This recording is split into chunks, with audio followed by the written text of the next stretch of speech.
चलिए my dear students, आज हम स्टार्ट कर रहे हैं टॉपिक केटीजी। इसके अंदर हम गैसेस के बारे में जनरली पढ़ेंगे। मैं आपको गैसेस या हवा से रिलेटेड एक आपको बात बता रहा हूं। वो कहते हैं कि उठा हुआ हर हाथ दुआ के लिए नहीं होता, झुका हुआ हर पर्दा हया के लिए नहीं होता। कई बार अपनी गलतियों से ही बुझ जाते हैं चिराग, कसूर हर बार हवा का नहीं होता। हम इसके अंदर लीडर सीरीज के पॉइंट्स देखेंगे, जिसमें सारे में मेन पॉइंट मतलब कंसंट्रेटेड लेक्चर आपको बता रहा हूं। इस लेक्चर के बाद अगर आप डीपीपी कर लोगे तो आप किसी एक अच्छे कॉम्पिटिटिव एग्जाम के लिए प्रिपेयर हो जाओगे। हम एक एक पॉइंट को पूरा डीपली समझेंगे। सबसे पहले हम बात करते हैं गैस के जो मॉलिक्यूल होते हैं उनकी क्या क्या प्रॉपर्टीज होती हैं। सबसे पहले वेरी फर्स्ट प्रॉपर्टी होती है कि वो रिजिड होते हैं। रिजिड का मतलब उनकी शेप वगैरह जो होती है वो चेंज नहीं होती, वो फिक्स कर सकते हैं और हम जनरली स्फेरिकल मानते हैं। फिर वो रैंडम मोशन करते हैं, वो कहीं भी घूम सकते हैं। फिर वो होता है वो डिफरेंट वेलोसिटी से घूम करते हैं, मतलब डायरेक्शन तो कहीं भी जाते हैं लेकिन उनकी वेलोसिटी भी क्या होती है, डिफरेंट डिफरेंट होती है। इन्हीं को आप पॉइंट में लिखोगे तो ये बनते हैं postulates of KTG. Postulates of KTG. सबसे पहले तो हम ये भी पढ़ लेते हैं कि केटीजी को केटीजी बोलते क्यों है। क्योंकि ये रैंडम मोशन में रहते हैं। गैस के जो पार्टिकल है हमेशा मोशन में रहते हैं, इसलिए इस चैप्टर का नाम है काइनेटिक थ्योरी ऑफ गैसेस। इसके बाद आते हैं जब भी ये आपस में कोलाइड करेंगे या कंटेनर की वॉल से कोलाइड करेंगे तो ये जो कोलिजन होगा ये इलास्टिक होगा, मतलब कि एनर्जी का लॉस नहीं होगा। अगर इलास्टिक कोलिजन ना होता तो क्या होता कि मॉलिक्यूल टकराता वॉल से, किसी भी कंटेनर की वॉल से, जैसे रूम के दीवारों से टकराते और ऑटोमेटिक अपनी एनर्जी को लॉस कर देते और जिसकी वजह से रूम का टेम्परेचर बढ़ जाता। पर ऐसा होता नहीं, इसलिए कोलिजन क्या मानेंगे, इलास्टिक होता है। इनका साइज बच्चों हमेशा नेग्लिजिबल होता है as compare to path cover. जितना ये पाथ कवर करते हैं ना उसके कंपैरिजन में ये नेग्लिजिबल साइज होता है। जैसे एक छोटा सा गैस का मॉलिक्यूल है वो सैकड़ों किलोमीटर चलता होगा अपने साइज के कंपैरिजन में। और जो ये जब भी गैस मॉलिक्यूल चलते हैं तो चलते चलते क्या करते हैं, ये आपस में कोलाइड करते हैं। जैसे एक मॉलिक्यूल दूसरे टकराया, दूसरा थर्ड को, थर्ड फोर्थ को, फोर्थ फिर फिफ्थ से टकराया, तो एक मॉलिक्यूल ने जितनी भी बार कोलिजन किया ये एवरेज कितना डिस्टेंस कवर करता है। जैसे मान लो इसने 2 मीटर किया, इसने 3 मीटर 10 मीटर किया, अगले कोलिजन में इसने 20 मीटर किया, तो हम देखेंगे टोटल कितना पाथ कवर हुआ, उसको नंबर ऑफ कोलिजन से डिवाइड कर देंगे। तो एवरेजली कितने डिस्टेंस में ये कोलाइड करता है उस पाथ को बोलते हैं मीन फ्री पाथ। इनके बीच में जो कोलिजन होता है वो न्यूटन के थर्ड लॉ को फॉलो, मतलब हर लॉ को फॉलो करता है, न्यूटन लॉज ऑफ मोशन को फॉलो करता है। जब भी इनमें कोलिजन होता है तो कोलिजन का टाइम जो है वो ऑलमोस्ट 0 होता है, कोलिजन जल्दी से होकर हट जाता है। ये सारे पॉइंट्स को आप लाइन से बना के लिख दोगे, यही बन जाएगा हमारे पास पोस्टुलेट ऑफ केटीजी। इसके बाद हम बात करते हैं, मैं कुछ एक आपको बताता हूं इससे अपने को क्या मैसेज मिल रहा है। वो कह रहे हैं अगर प्रेशर ए गैस का ज्यादा था, बी का कम था, तो गैस कहां से कहां जाएगी। तो जनरली सी बात है, गैस कहां से कहां जाएगी, ए से बी, क्योंकि ए का प्रेशर क्या है, ज्यादा और बी का क्या है, कम। लेकिन बच्चों अगर मैं कहूं दोनों का प्रेशर इक्वल हो गया तो गैस कहां से कहां फ्लो करेगी। आपका आंसर जनरली होता है कहीं भी नहीं, लेकिन इसका आंसर आएगा दोनों साइड ही फ्लो करेगी। क्यों? क्योंकि काइनेटिक थ्योरी ऑफ गैसेस हमारा चैप्टर है। गैसेस हमेशा मोशन में रहती है, यहां से वहां और यहां से वहां चलती रहेगी, जब प्रेशर इक्वल भी हो। ये आपको बताना था। अब इसके बाद हम बढ़ते हैं, अब आता है प्रेशर एक्सर्टेड बाय गैस। इसकी पूरी डेरिवेशन करने के बाद आपको ये पॉइंट ये समझ में आता है। आप इसमें से कोई भी एक फॉर्मूला याद कर लो, उससे आप बाकी सारे फॉर्मूले बना सकते हो। जैसे कि चलो हम ये वाले फॉर्मूले से स्टार्ट करते हैं कि ये आ गया हमारे पास जनरल फॉर्मूला। इसके अंदर प्रेशर एक्सर्टेड बाय गैस का फॉर्मूला आ गया 1/3। एन है total number of molecule, m है एक मॉलिक्यूल का मास, वी है इसमें आरएमएस वेलोसिटी और ये वी है वॉल्यूम। अगर आप इसको एन बाय वी को लिखोगे तो स्मॉल एन लिखा जा सकता है। स्मॉल एन होता है number of molecule per unit volume. N by V को अपन number of molecule per unit volume लिख सकते हैं, या इस एन इंटू एम को करोगे तो total number of molecules into एक मॉलिक्यूल का मास करो तो पूरी गैस का मास आ जाए। तो इस एन एम को एम भी लिखा जा सकता है। मास अपॉन वॉल्यूम क्या था, डेंसिटी। तो मैंने ये देख लिया कि आपको बता दिया इस तरह से ये 3-4 फॉर्म है, इनके अंदर कोई भी फॉर्मूला यूज करें, न्यूमेरिकल किसी पे भी आ सकता है। अब हम करते हैं ये सारे जो गैस लॉज हैं, मैंने सारे वेरियस गैस लॉज को एक ही साथ लिख दिया है। अब बच्चों पहले हम बात करते हैं इन 3 लॉज की, बॉयल्स लॉ, चार्ल्स लॉ और गे-लुसाक लॉ। इसके लिए ट्रिक क्या होती है आपको याद करने के लिए, भाई तूने चप्पल पाई ग्रीन वाली। भाई तूने, भाई से बनेगा बॉयल्स लॉ, ये कांस्टेंट टेम्परेचर पे होता है। चप्पल से आता है चार्ल्स लॉ, पाई से आता है कांस्टेंट प्रेशर पे। ग्रीन से आएगा गे-लुसाक लॉ, ये कांस्टेंट टेम्परेचर पे होता है। भाई तूने चप्पल पाई ग्रीन वाली, कांस्टेंट वॉल्यूम पे, सॉरी वाली मतलब वॉल्यूम। तो इसमें टेम्परेचर कांस्टेंट, इसमें प्रेशर कांस्टेंट, इसमें क्या कांस्टेंट, वॉल्यूम कांस्टेंट। वो तो 3 चीजें होती है पीवीटी। अब खुद देखो अगर इसमें टेम्परेचर कांस्टेंट हो गया तो बच क्या गया, इन दोनों का रिलेशन। तो बॉयल्स लॉ इन दोनों का रिलेशन आता है। हमको पता है जितना दबाव बढ़ेगा वॉल्यूम कम होगी, तो वॉल्यूम जो है इनवर्सली प्रोपोर्शनल टू प्रेशर है। फिर हम देखें अगर इसमें सेकंड लॉ, चार्ल्स लॉ में क्या होता है कि जब भी प्रेशर कांस्टेंट होगा तो इन दोनों का रिलेशन बच गया। आपको पता है कोई एक गिवन मास ऑफ गैस को, ये बात लिखनी जरूरी है कि गिवन मास ऑफ गैस, यानी गैस की वॉल्यूम बाहर से बढ़ा रहे हो, नहीं, हर ये लाइन तो तीनों रो में पहले लिख देना, for a given mass of gas. अब प्रेशर तो कांस्टेंट कर दिया, इन दोनों का रिलेशन बढ़ेगा। कभी टेम्परेचर बढ़ाते हैं तो कोई चीज फैलती है, टेम्परेचर जो है डायरेक्टली प्रोपोर्शनल टू क्या हो जाएगा, वॉल्यूम। इसके बाद आता है गे-लुसाक लॉ। गे-लुसाक लॉ क्या कहता है, ये होता है कांस्टेंट वॉल्यूम। अगर वॉल्यूम को कांस्टेंट रखोगे, प्रेशर और टेम्परेचर का रिलेशन बन जाएगा। टेम्परेचर बढ़ने से प्रेशर मतलब दबाव बढ़ता है। जैसे कि प्रेशर कुकर में आप जब बर्नर पर गैस के ऊपर रखते हो कुकर को, धीरे धीरे प्रेशर अंदर बढ़ जाता है, तभी जो विसल आती है, कुकर की सीटी आती है, कि अंदर गैस का प्रेशर हाई जाता है। तो टेम्परेचर बढ़ने से प्रेशर बढ़ता है। ये हमारे पास तीन लॉ तो मैंने बहुत इजीली आपको समझा दिए। अब इसके अंदर जरूरी नहीं कि इतना ही आएगा, इसके अंदर अपने को एक मैसेज मिलता है कि ग्राफ बनाने का। अगर ग्राफ बनाना हो पी और वी का ग्राफ, तो ऐसे बनेगा, ये पी, ये वॉल्यूम और प्रेशर का ग्राफ बना दिया। कई बार ग्राफ ऐसे भी आ जाता है कि वी और 1/p का बनाओ, 1/p के तो ये डायरेक्टली प्रोपोर्शनल का साइन देखो, 1/p के कह रहा हूं, पर वॉल्यूम प्रेशर के इनवर्सली ही, तो ऐसे ग्राफ बन गया। अच्छा जी, इसमें क्या ग्राफ बनता है सेकंड वाले में, इसमें ग्राफ बनता है स्ट्रेट लाइन, ऐसे वॉल्यूम टेम्परेचर, ऐसे इसमें प्रेशर बढ़ेगा तो टेम्परेचर बढ़ेगा, ये रिलेशन आ गया।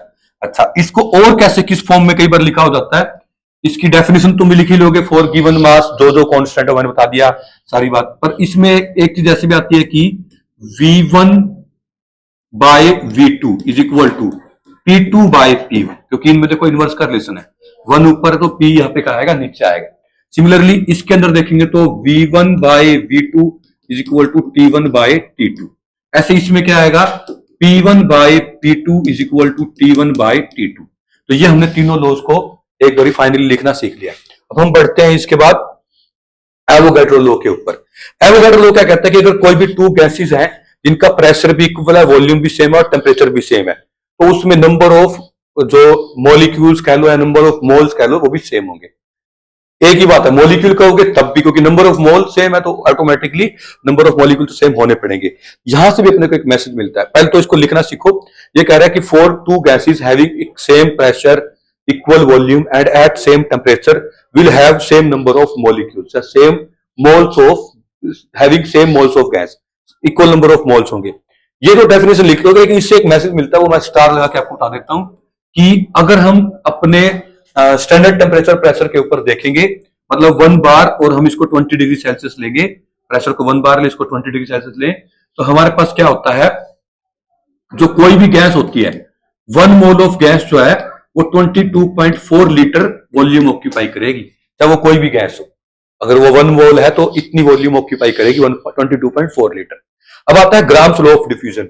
ये कह रहा है कि जो रेट ऑफ डिफ्यूजन है वो इनवर्सली प्रोपोर्शनल टू डेंसिटी है, स्क्वायर रूट ऑफ डेंसिटी है। अब रेट ऑफ डिफ्यूजन, डिफ्यूजन क्या होता है बच्चों, एक मान लो 2 कमरे हैं, एक कमरे से दूसरे रूम के अंदर कुछ बच्चे जा रहे हैं या मान लो गैस जा रही है, तो उसका जो गैस का जो मिक्स होने का रेट है उसको बोलते हैं रेट ऑफ डिफ्यूजन। अब इसको एग्जांपल समझो, जैसे एक रूम में मान लो मोटे मोटे बच्चे रहते हैं और एक रूम में पतले पतले बच्चे हैं, तो उससे क्या होगा ना, जो पतले वाले स्पीड भाग पाएंगे, मोटे वाले बच्चे 2 जाएंगे इतने, वो 8 आ जाएंगे। जैसे ऑक्सीजन और हाइड्रोजन को कंपेयर करें, जिसकी डेंसिटी ज्यादा होगी ना, उसकी मिक्स होने की रेट क्या होगी, कम होगी। तो rate of diffusion inversely proportional to square root of density होता है। फिर आता है Dalton law of partial pressure. ये कहता है कि अगर n नंबर ऑफ गैसेस को हमने मिक्स किया, एक लाइन लिखनी जरूरी है, नॉन रिएक्टिव गैसेस। अगर हमने n number of non reactive gases को मिक्स किया इक्वल वॉल्यूम में, मतलब 5 गिलास थे, सेम वॉल्यूम एक और गिलास की ले आए, एक गिलास में 500 के पानी को ऐड कर दिया, तो प्रेशर बढ़ाना पड़ेगा, दबा दबा के ऐड करना पड़ेगा। जैसे कि मैं कह दूं मेरे पास है ना 5 डिब्बों के अंदर मान लो कॉटन भरी हुई थी, रुई कपास भरी हुई थी, उस कॉटन को मैं क्या कर रहा हूं, एक ही गिलास के अंदर भर रहा हूं, तो दबाव बढ़ा बढ़ा के बढ़ाना पड़ेगा। तो नेट प्रेशर है इसके अंदर क्या होगा, सभी का प्रेशर का एडिशन होगा।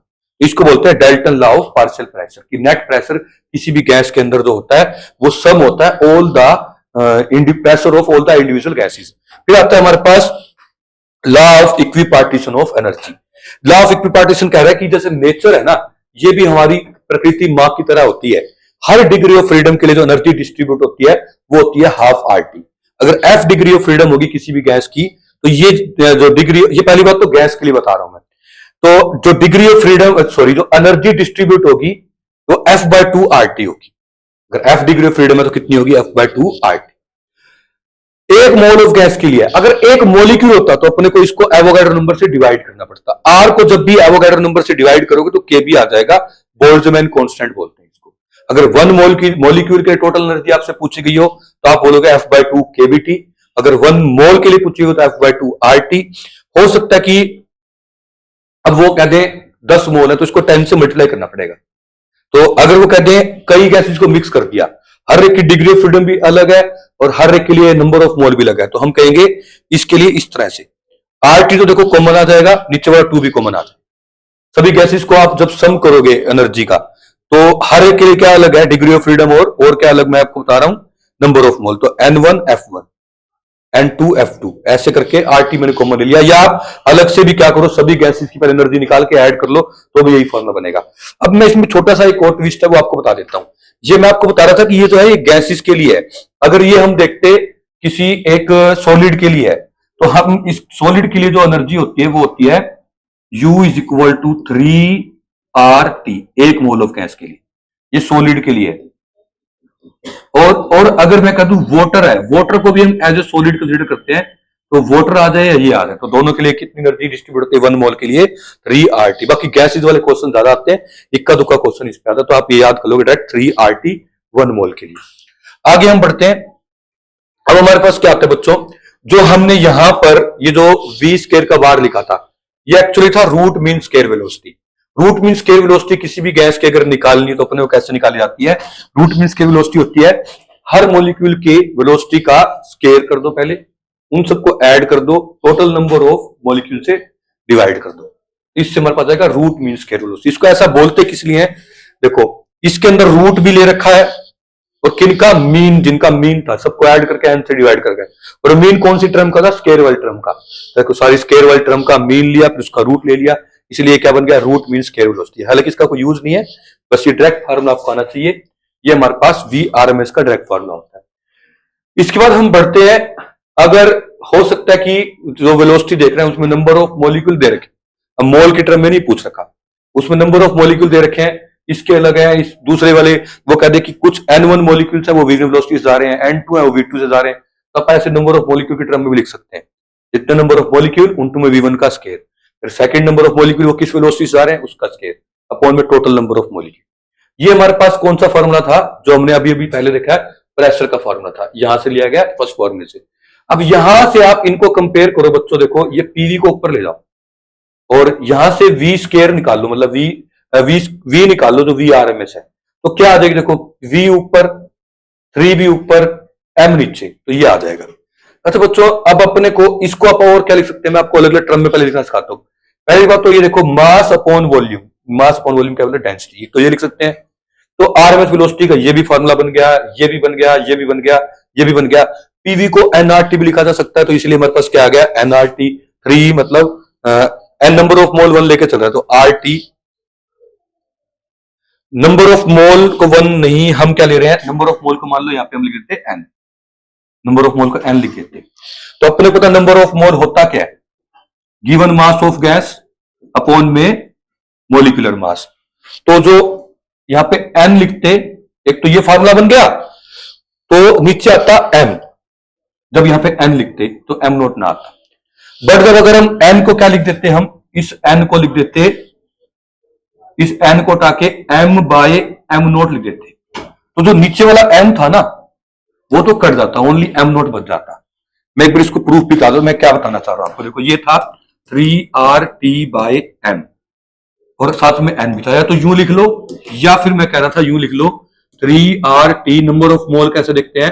गिवन मास अपॉन में मोलर मास, ये m था, ये कट गया। तो जनरली ये वाला भी फॉर्मूला मैंने आपको बता दिया ताकि ज्यादा फॉर्मूले ना होते, इसलिए मैंने ना थोड़ा शॉर्ट में आपको बता दिया, अदरवाइज किस नहीं बन सकता। यहां से एक मैसेज मिलता है कि जो RMS वेलोसिटी है वो directly proportional to square root of temperature होती है। आगे बढ़ते बच्चों, एक आध बार क्वेश्चन ये भी आया हुआ है कि जो गैसेज है वो कब स्टॉप हो जाएंगी, तो हम कहें तो टेम्परेचर 0 केल्विन हो जाएगा तो वेलोसिटी कितनी हो जाएगी? 0, तो मोशन ऑफ गैसेज स्टॉप हो जाएगा। वेलोसिटी का स्क्वायर किसके डायरेक्टली प्रोपोर्शनल है, टी के। और हमें पता है काइनेटिक एनर्जी का फार्मूला कहता है half m v square, half और एम तो कांस्टेंट होता है, तो आगे से ये भी मान ले कि kinetic energy directly proportional to T है। आगे बढ़ते हैं बच्चों, अब हम देखते हैं आगे next relation between pressure and energy density. Energy density होता है एनर्जी पर यूनिट वॉल्यूम। ये प्रेशर का फॉर्मूला है हमारे पास, ये हमारे पास काइनेटिक एनर्जी का फॉर्मूला है। अगर मैं इन दोनों को डिवाइड कर देता हूं तो हमारे पास देखो ये 2 ऊपर m से m कट जाएगा, ये मैंने लिख दिया पहले 1/3 mv स्क्वायर बाई वी, और नीचे लिख दिया मैंने जब इसको डिवाइड करेंगे हाफ वाला 2 ऊपर चल जाएगा m v आर एम, क्योंकि जो भी वेलोसिटी है किसी एक मॉलिक्यूल की हम मानते हैं कि वो उसकी आरएमएस वेलोसिटी है, तो वी आर एस भी कट जाएगा, तो हमारे पास यहां से देखो बच जाएगा 2/3 वी। एनर्जी को वहां ले जाओ तो ये आ गया हमारे पास P is equal to 2/3 E by V. ये हो गया एनर्जी पर यूनिट वॉल्यूम, इसको बोलते हैं एनर्जी डेंसिटी। तो pressure of gas and energy density of gas का एक डायरेक्ट रिलेशन बनता है P is equal to 2/3 E dash. ये डायरेक्ट याद कर लो, इसके बाद आगे बढ़ते हैं। अब आता है डिग्री ऑफ फ्रीडम। इसमें बच्चे हमेशा कंफ्यूज रहते हैं बच्चों, एक्चुअली में हायर क्लासेस का काम है, इसको फिर भी मैं आपको यहाँ पे समझाने की कोशिश करता हूं। देखो डिग्री ऑफ फ्रीडम का मतलब होता है कितने नंबर ऑफ वेरिएबल से हम किसी चीज को एक्सप्लेन कर सकते हैं। जैसे कि मैं कह दूं मेरे पास कोई भी एक ऑब्जेक्ट है, दैट मैं कह दूं कि मेरे पास मान लेते हैं कि हमारे पास ये बोतल है, तो ये क्या है, ये इधर भी जा सकती है, ऊपर वाली एक्सिस में भी जा सकती है और इस एक्सिस में भी जा सकती है, हम कहेंगे इसके लिए डिग्री ऑफ फ्रीडम 3 है। अगर ये कोई दो मॉलिक्यूल बन जाए तो हम कह सकेंगे कि वो अब रोटेट भी कर सकते हैं एक दूसरे के अबाउट, तो उसके डिग्री ऑफ फ्रीडम अलग अलग हो जाएंगे। तो कितने वेरिएबल चाहिए किसी भी एक मोशन को एक्सप्लेन करने? देखो it is the number of variable in which we can describe the motion of a gas, इसको बोलते हैं अपन क्या, डिग्री ऑफ फ्रीडम। इसका फॉर्मूला होता है फिजिकल 3n माइनस के। अब 3n तो होता है, n होता है इसमें एटोमिसिटी, n होता है एटोमिसिटी, कितने नंबर है। जैसे मोनोएटॉमिक गैस देख रहे हैं, मोनोएटॉमिक के क्या एग्जांपल, सिंपल 1 एटम रहता हो, जैसे हीलियम, आर्गन, नियोन। डाइएटॉमिक देख रहे हैं इसमें 2 रहते हैं, या ट्राइएटॉमिक देख रहे हैं जैसे इसमें C और O2 3 हमारे पास एटम आ गए, तीनों के लिए अलग अलग होती है। तो n तो हो गया एटोमिसिटी, के हो गया कंस्टेंट्स, ये कितनी रुकावटें, रेस्ट्रिक्शंस। अभी देखो मैं कह दूं कि मेरे पास ये मोनोएटॉमिक गैस है, तो इसमें नंबर ऑफ मॉलिक्यूल कितने हैं, 1। रोक को ध्यान, ये यहाँ हर जगह जा सकता है, तो के कितने हो गए, 0। तो अपन इस फॉर्मूले पुट किया हमने यहाँ पे 3n की जगह कितना पुट किया, 1, और k की जगह 0, तो हमारे पास आ गया 3, क्योंकि 3 इंटू 1 3 माइनस 0 3 आ गया। अब देखो हमारे पास क्या है, डायटोमिक गैस है। डायटोमिक गैस के लिए क्या होता है बच्चों, हमारे पास अब जो मॉलिक्यूल है ना 2 है, तो n को 2 पुट किया। अब 2 मॉलिक्यूल है, एक यहां नहीं जा सकता, एक यहां नहीं जा सकता, आपस में एक दूसरे के लिए कंस्ट्रेंट कितने आगे, मतलब एक रुकावट मानेगी इस डायरेक्शन को। जैसे 2 बॉल्स हैं, ऊपर से जा रही है, आगे पीछे जा रही है, एक दूसरे की तरफ नहीं जा सकती, तो इसलिए हम मानेंगे कंस्ट्रेंट कितने आगे, 1, या रिस्ट्रिक्शन कितनी आ गई, 1। तो n को 2 पुट किया, k को 1 पुट किया, तो इस फॉर्मूले में 5 आ जाएगा। अब डायरेक्ट याद भी कर सकते हो कि degree of freedom diatomic gas के लिए 5 होती है। अब आता है ट्राइएटोमिक के लिए। ट्राइएटोमिक का जनरली 2 ही क्वेश्चन आएंगे, या CO2 के ऊपर आएगा या H2O के ऊपर आएगा आपके सिलेबस तक के लिए। CO2 का ये स्ट्रक्चर होता है, H2O का ये होता है, इसमें n तो 3 है। अब देखो ये ऑक्सीजन आगे नहीं जा सकता, या कह दे ये कार्बन आगे नहीं जा सकता, तो ये 2 रेस्ट्रिक्शन हो गए। या मैं कह दूं ऑक्सीजन ये यहां जा सकता, ये वाला यहां नहीं आ सकता, तो मतलब हमारे पास 2 रेस्ट्रिक्शंस हो गए इसके अंदर। तो हम पुट करेंगे तो इसमें डिग्री ऑफ फ्रीडम आएगा 7। तो CO2 कभी भी आ जाए, डिग्री ऑफ फ्रीडम कितना लेना है, 7। अगर H2O आ जाए, अब ऑक्सीजन ये है, हाइड्रोजन ये है, हाइड्रोजन ये है, ये स्ट्रक्चर होता है H2 का। CO2 का तो वो होता था। अब देखो ये हाइड्रोजन वहां नहीं जा सकता, ये आगे नहीं जा सकता, ये इधर नहीं आ सकता, टोटल 3 रुकावटें होगी, 3 रेस्ट्रिक्शंस होगी। तो डिग्री ऑफ फ्रीडम हमारे पास कितना होगा, 3 इंटू 3 माइनस में 3, इस वाले के लिए, नीचे वाले के लिए लिखा हुआ। तो डिग्री ऑफ फ्रीडम से आप डायरेक्ट कर लो याद, H2O के लिए कितना होता है हमारे पास, 6। आगे बढ़ रहे हैं बच्चों।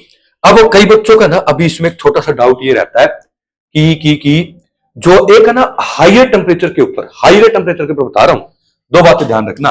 एक वाइब्रेशनल डिग्री ऑफ फ्रीडम और लग जाता है हायर टेम्परेचर के ऊपर। अगर क्वेश्चन पर्टिकुलर आ जाए, आने के चांसेस कम है, तो डिग्री ऑफ फ्रीडम 2 और ऐड करना सबके अंदर ही, अगर आ जाए तो।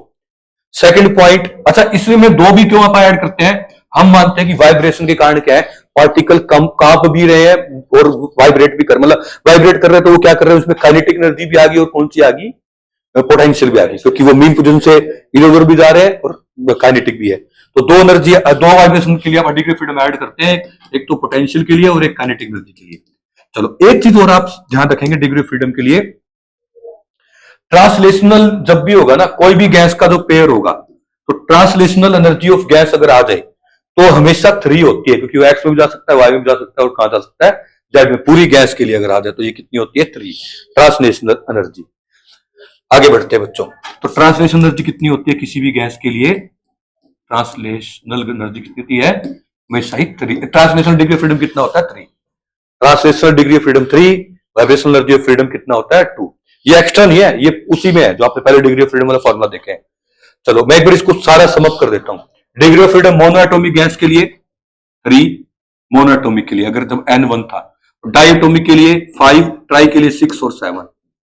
ये 7 किसके लिए, CO2 के लिए, 6 किसके लिए, वाटर के लिए। कोई पूछ ले हाई टेम्परेचर पे कितना ऐड कर दोगे, सब में 2-2 और ऐड करना पड़ेगा, वाइब्रेशनल एनर्जी और ऐड करनी पड़ेगी। वो पूछे कोई भी मॉलिक्यूल के लिए ट्रांसलेशन एनर्जी कितनी होती है, तो हम क्या मानेंगे, 3 होती है। आगे बढ़ रहे हैं बच्चों। अब आता है आइडियल गैस इक्वेशन। देखो हमने 2 लॉ पढ़े थे, एक तो चार्ल्स लॉ और एक बॉयल्स लॉ।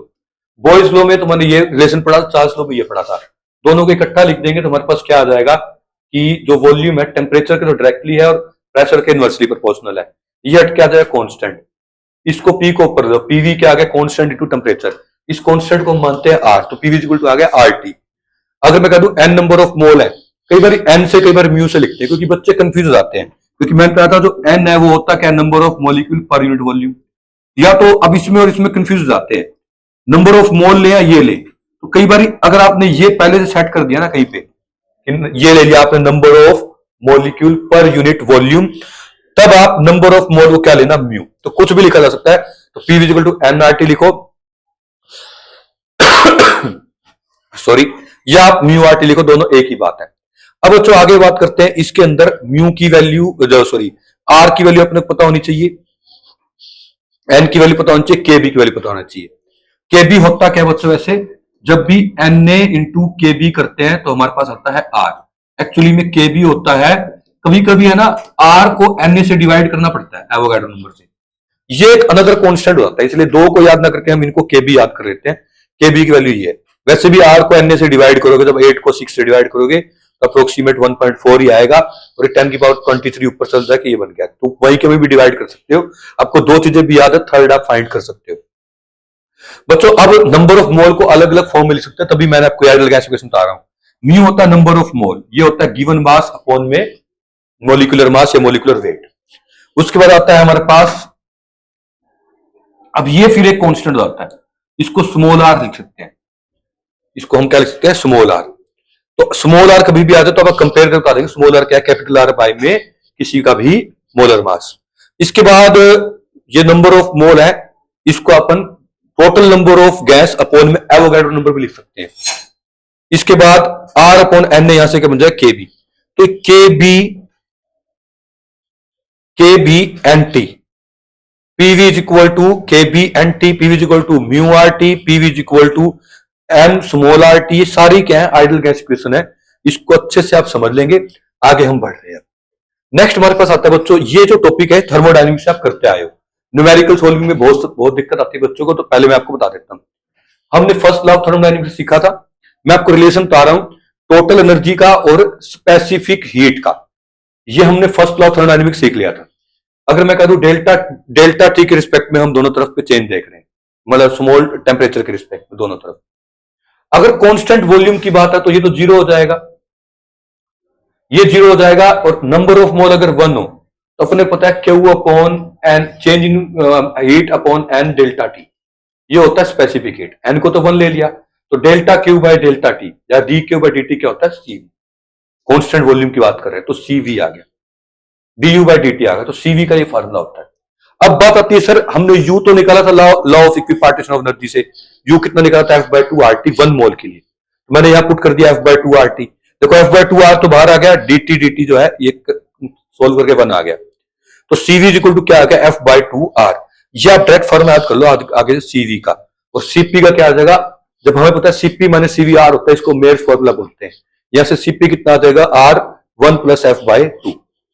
अब आप क्या है ना, इससे एक चीज और फाइंड कर सकते हो, गामा। गामा होता है सीपी सीवी की ratio. Gamma is equal to क्या होता है, सीपी बाय सीवी। अब आपके पास कोई भी मोनोएटॉमिक गैस हो तो उसके लिए डिग्री ऑफ फ्रीडम कितना होता है, 3। जब आप 3 यहां पुट करोगे तो CV आ जाएगा 3/2R, यहां पुट करोगे 3 तो आ जाएगा 5/2R, फिर CP/CV की रेशियो लोगे तो 5/3 आ जाएगी, ये होता है 1.66। ऐसे ही डायटोमिक गैस के लिए देखोगे तो डिग्री ऑफ फ्रीडम 5 होता है, जब यहां पुट करोगे CV आ जाएगा, यहां पुट करोगे CP आ जाएगा, रेशियो लोगे तो 7/5 या 1.4 आ जाएगा। ये आ गया हमारे पास डायटोमिक गैस के लिए गामा। अब हमारे पास आ रहा है लास्ट टॉपिक, हमारे पास आता है मीन फ्री पाथ। तो मीन फ्री पाथ मैंने आपको बता दिया था कि एवरेजली दो कोलिजन के बीच में कोई एक गैस मॉलिक्यूल कितना डिस्टेंस ट्रेवल कर रहा है। जैसे कि मान लो कि है ना, आप कोई बच्चा रेलवे स्टेशन पे या बस स्टॉप पे चला गया, उसके आंख में मैंने पट्टी बांध दी, वो जा रहा है, पहले किसी बंदे को टकराया, फिर दूसरे को टकराया, फिर तीसरे को टकराया, फिर चौथे को, मैं को दो टक्कर लगने में, दो कोलिजन होने के बीच में एवरेज वो कितने मीटर का डिस्टेंस कवर करता है, उसको बोलते हैं मीन फ्री पाथ। जैसे कि अब ये कोई मॉलिक्यूल है, जा रहा है जा रहा है जा रहा है ऐसे इस तरह से, तो हम कहेंगे इसका मीन फ्री पाथ क्या होगा, सारे कोलिजन के डिस्टेंस को ऐड कर लो, 2 metre 3 metre 10 metre 5 metre 1 metre, सबको ऐड करके कितनी बार कोलाइड हुआ उसको ऐड कर लो, तुम्हारे पास क्या जाता है, मीन फ्री पाथ। अब कई बच्चों का है ना, इसके अंदर क्या होता है, डेरिवेशन नहीं आती, मैं एक बारी जल्दी जल्दी वो भी बता देता हूँ। वैसे तो ये लीडर सीरीज है, फिर भी मैं एक बार बता देता हूँ ताकि कंफ्यूजन बार बार रिवाइज हो जाए, कोई कंफ्यूजन ना रहे बच्चों। अगर हम लैम्डा देखेंगे, ये एवरेज पाथ है, तो होगा क्या, टोटल कितना डिस्टेंस करो हुआ आप में टोटल कोलिजन, टोटल डिस्टेंस का फार्मूला ये भी तो होता है वेलोसिटी इनटू टाइम, वो लिख देते हैं। कोलिजन कितने हुए, हम मान लेते हैं कि इसके अंदर एक कोई मॉलिक्यूल है, वो हर एक मॉलिक्यूल को कोलाइड कर रहा है, वो सारे रुके हुए हैं, तो इसमें अगर मैं कहूं टोटल मॉलिक्यूल है जितने, उतना ही क्या हो जाएंगे कोलिजन। तो मॉलिक्यूल होते कितने हैं, number of molecule per unit volume into में वॉल्यूम। अब इस वॉल्यूम को लिखा जा सकता है AV डेल्टा टी, कहां से आया वो देख लो। देखो वॉल्यूम होती क्या एक्चुअली में, एरिया इंटू डिस्टेंस या length, length of the container. अगर मैं टाइम से डिवाइड और टाइम से क्या कर दूं मल्टीप्लाई, कोई फर्क नहीं पड़ेगा, लेकिन ये वेलोसिटी बन जाएगा। मैंने इस वॉल्यूम को क्या लिख दिया, AV delta T, V delta T ये हमारा आंसर आ गया। तो ये हमारे पास आ गया एक्चुअली में मीन फ्री पाथ, कब, जब ये सारे पार्टिकल क्या है, रुके हुए हैं, ये सारे रुके हुए और ये अकेला चल रहा है। अब वही आप बस स्टॉप पे आप ये देखो, अगर सारों को रोक दूं, लेकिन एक सारे ही चलने लग जाए, मैं क्लास के अंदर कहूं आपको सबको क्या करना है, एक दूसरे से हेलो करनी, हाथ मिलाना है, एक तो एक बच्चा जाए सबको जाके अलग अलग हैंडशेक करके आए और एक दूसरे की तरफ आ रहे हो, तो कुछ डिस्टेंस कम हो जाएगा। तो इसको √2 से डिवाइड करते हैं। वो जो डेरिवेशन है वो आपकी सिलेबस में मतलब नहीं है इस लेवल तक, लेकिन मैं आपको बता सकता हूं कि ऐसा करना है, तो आपको डायरेक्ट याद करना पड़ेगा। और all particles are in motion होंगे तो डायरेक्ट लर्न करना पड़ेगा, मैंने यहां लिख भी दिया अपने को। तो हमारे पास क्या आ जाएगा, 1/√2 NA, तो √2 से अपने को डिवाइड करना पड़ेगा। और क्या क्या फॉर्म है ये लिखा हुआ है, और फॉर्म थोड़ा सा बच्चों को रिलेट कर पाए हम उसकी लैंग्वेज के साथ। तो बच्चों एरिया का होता है πr स्क्वायर, तो मैंने यहाँ पे πr स्क्वायर लिख दिया। ये था क्या, number of molecule per unit volume, तो ये ऊपर चला गया। इसकी हजारों फॉर्म बनाई जा सकती है। अब नंबर ऑफ मॉलिक्यूल होते क्या एक्चुअली में, नंबर ऑफ मॉलिक्यूल क्या होते हैं, हम ये भी यहाँ पे लिख सकते हैं, हम लिख सकते हैं, देखो बच्चों वॉल्यूम क्या होता है, वॉल्यूम होता है, देखो डेंसिटी होता है मास पर यूनिट वॉल्यूम, तो वॉल्यूम क्या होगा, mass upon density, mass upon density, तो मास अपॉन डेंसिटी आ गया। अच्छा अब आपको सर ये इतनी फॉर्म में लिख क्यों रहे हैं, देखो वैसे तो आप प्रैक्टिस करोगे बच्चों तो ही आप सीख पाओगे, लेकिन फिर मैं आपको बताता हूँ, क्वेश्चन कई बार ये आया हुआ है कि कोई एक है ना कंटेनर था या एक बैलून था या कुछ भी, इसको दबा दबा दबा के हमने उसकी वॉल्यूम को कम कर दिया या वॉल्यूम को बढ़ा दिया, तो उससे क्या इफेक्ट पड़ेगा, तो हम कहेंगे देखो वॉल्यूम का डायरेक्ट रिलेशन है। फिर वो कहेंगे कि बाकी सब कुछ कांस्टेंट रखा, हमने डेंसिटी को बढ़ा दिया, तो डेंसिटी को बढ़ाएंगे तो क्या हो जाएगा, डेंसिटी के ये क्या होता है, इनवर्सली प्रोपोर्शनल। तो इस तरह से इसके ऊपर क्वेश्चंस आते हैं, तो इसलिए मैंने ये सारी चीजें बता दी। अच्छा टोटल नंबर ऑफ मॉलिक्यूल होते क्या है, number of mole into Avogadro number, ये भी आ गया। इस तरह और भी इसकी कई फॉर्म बन सकती है। तो ये हमारे पास क्या था, टोटल मैंने आपको जो है लीडर सीरीज के सारे पॉइंट बता दिए। मैं पर्सनली आपसे रिक्वेस्ट जरूर करूंगा, जो कनेक्टिविटी आप बना रखी है ना, एक तो लीडर सीरीज करने की और एक डीपीपी करने की, इसको एक वर्ष की तरह लेके और सारे के सारे डीपीपी और ये सारी चीजों को सोल्व कर लो, अदरवाइज मार्क्स कम आएंगे। फिर वही बात हो जाएगी, हर उठा हुआ हाथ दुआ के लिए नहीं होता, हर पर्दा हया के लिए नहीं होता, कई बार चिराग बुझ जाते हैं अपनी गलती से, हर बार कसूर हवा का नहीं होता। Thank you so much.